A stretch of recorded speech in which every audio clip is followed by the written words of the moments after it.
Welcome to this, the first steaming of my kit-built MSS Side Tank Loco. This is the completion of a build which I've been documenting on the Garden Railway forum on myfreeforums, and everybody's eager, particularly myself, to see how this locomotive performs in its first steaming. Or is it going to be another disaster like many of the other MSS locos that you see posted on YouTube? Hopefully not.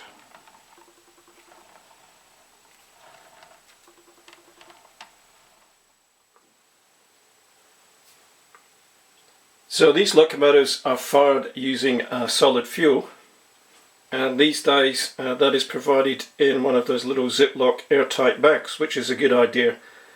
Once this fuel gets damp and you try to use it, it ends up exploding once the water heats up in the block. And it's also a good idea to make sure that you store this solid fuel away from your locomotive, as it does have corrosive properties as well. And if you've seen some of the old mammoth locomotives which are available to bid for on eBay, some of them have suffered, particularly the Mazak diecast, which has suffered due to the corrosive effect of this solid fuel. They say you can either just break the square tab into two, which I find really tricky to do. So what I do is I use a small model saw and I actually cut it in half to put it into the solid fuel burner tray. So preparing the locomotive for its first steaming, I've used steam oil, put that on the faces of the reverser valve at the front and also on the faces of the cylinder blocks on both sides, plus a little bit of steam oil onto the piston rod, which was fully extended. I then put some lubricating oil around the four bearings which hold the axles into the chassis and the four coupling pins on each of the wheels as well.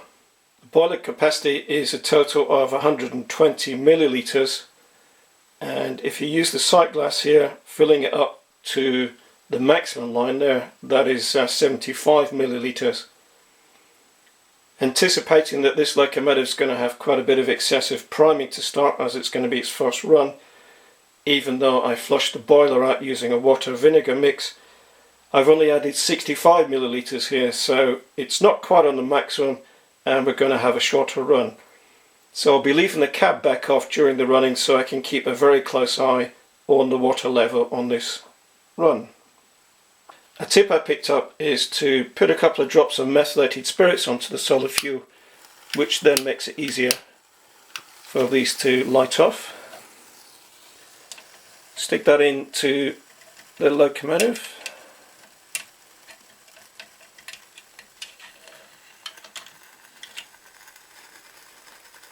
And we'll start the stopwatch.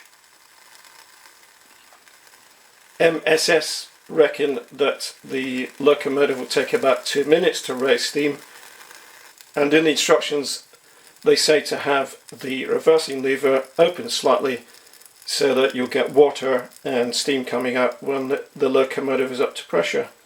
So we'll see how that goes.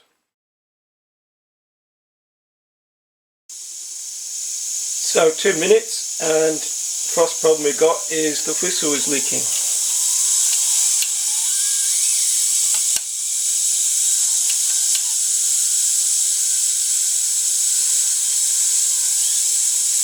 So I'm going to need to stop and take the operating lever off the whistle. So I've removed the operating lever and whistle, and now we can see we've got another problem. This time the steam is leaking out around the sight glass. I'm not a great fan of those little O-rings they use, and obviously this one is not sealed properly, so I'm going to have to stop the locomotive at this point, let it cool down, and we're going to have to reset the sight glass seal. So not good for its first attempt.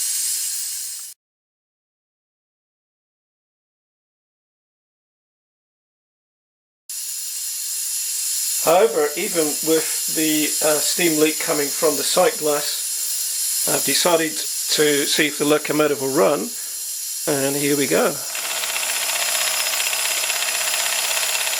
It is actually running.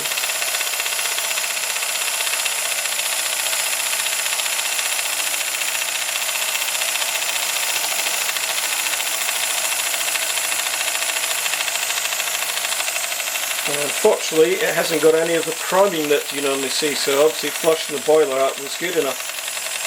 Just a great pity about the sight glass seal though.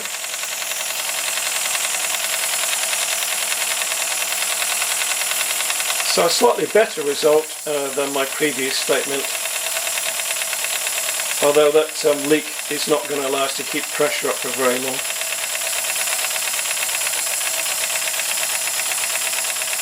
And the water has already gone down to half of its content already, so I'm going to be able to run it for a little short time more before I'm going to have to stop anyway.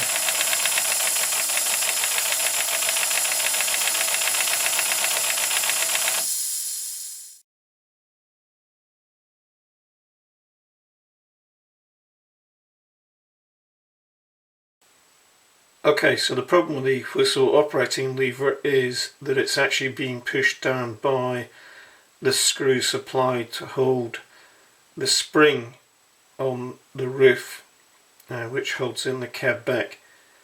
So these screws will need to be shortened to stop it following the lever. For the next few runs I'm just going to take the operating lever off.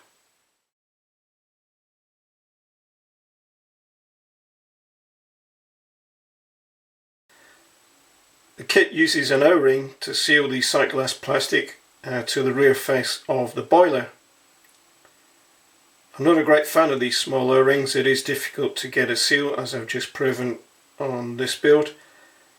And what I normally use when I'm refurbishing a Mammoth SL type locomotive is I use one of the oval seals that the current Mammoths sell with the sight glass replacement kits. So that's what I'm going to fit onto this loco now. As well as fitting the cutter in the rear boiler face, these oval seals are thicker than the O-rings normally used on this kit, and so that gives you something to compress a bit more with the sight glass plastic to give you a better seal, hopefully.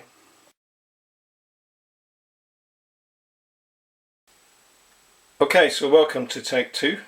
I've removed the operating lever from the whistle and I've fitted one of those oval seals onto the boiler sight glass.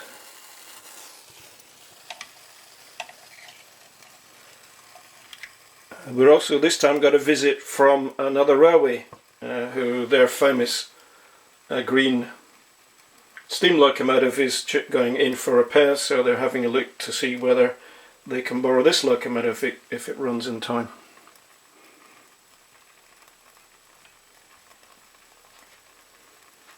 This time I've opened the reverser lever a little bit more to see if the wheels will self-start once it builds up to pressure. And the other disadvantage with online videos is you don't have smell vision. In order to run this loco so that you can actually hear it running and a bit of commentary, I've actually got the vent off in my kitchen, so I've got the awful smell that the solid fuel makes when it's burning away. Anyway, let's see how this one goes.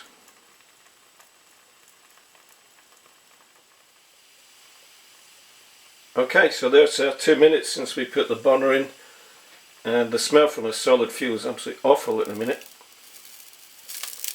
Just starting to get some little wisps of steam.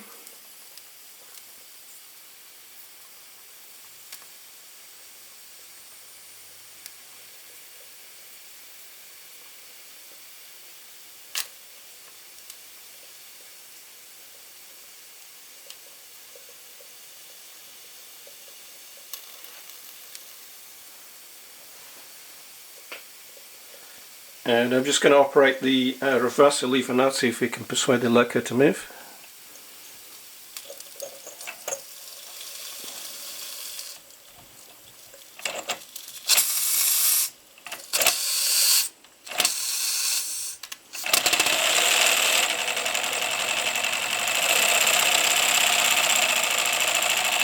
And so there we go, it's running in reverse.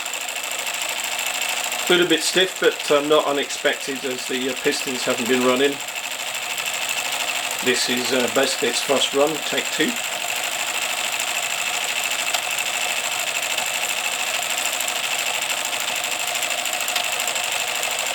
Nice to see that there's not much in the way of priming in this one.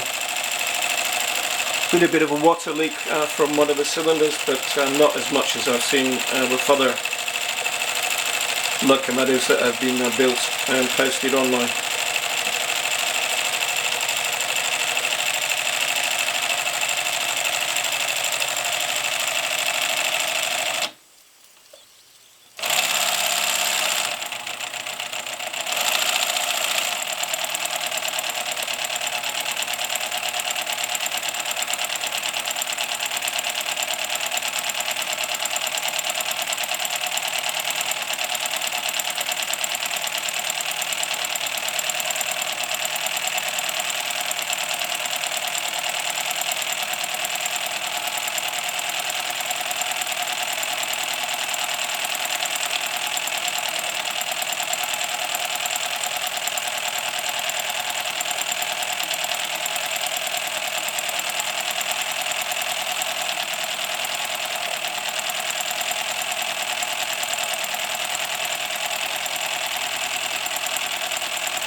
A bit of a steam leak coming out from the reverser lever.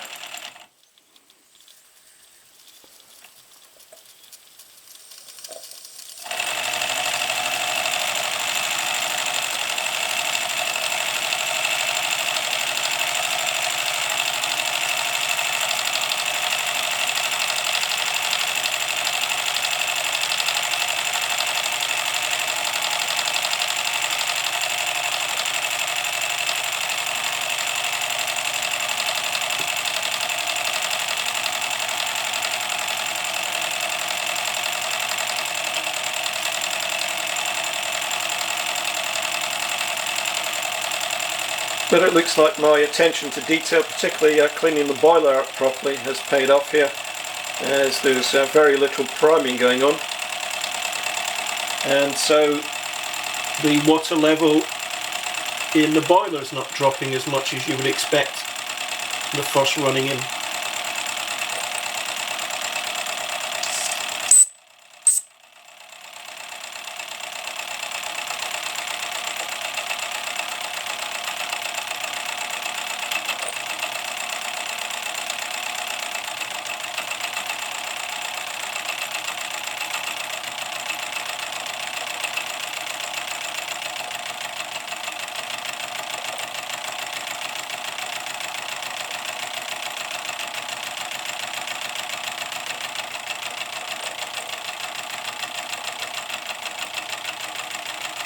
Nice to see some nice slow running, even though it is a little bit jerky, but that should obviously free up as I lubricate and run this locomotive in more.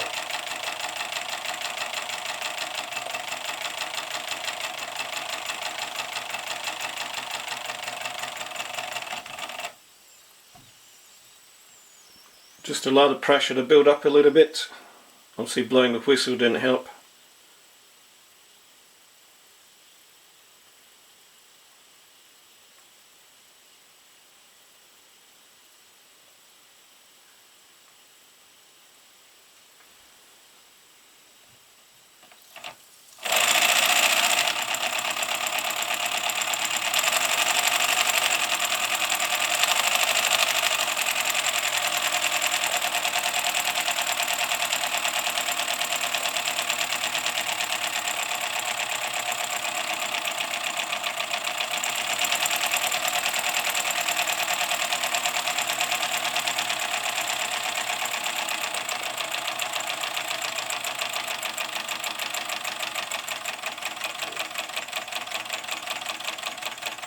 And that's a boiler level down to about half from when we first started here.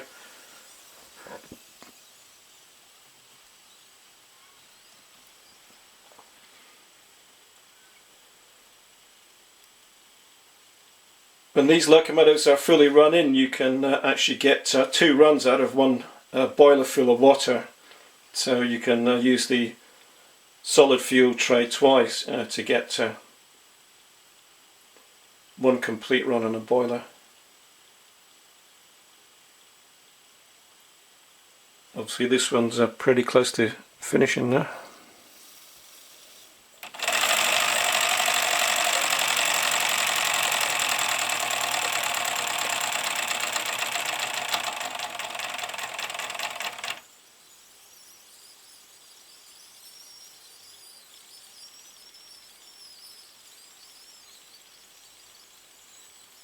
So there we go, a reasonable result. It actually works. And looks like the company might be making a sale to the famous railway company.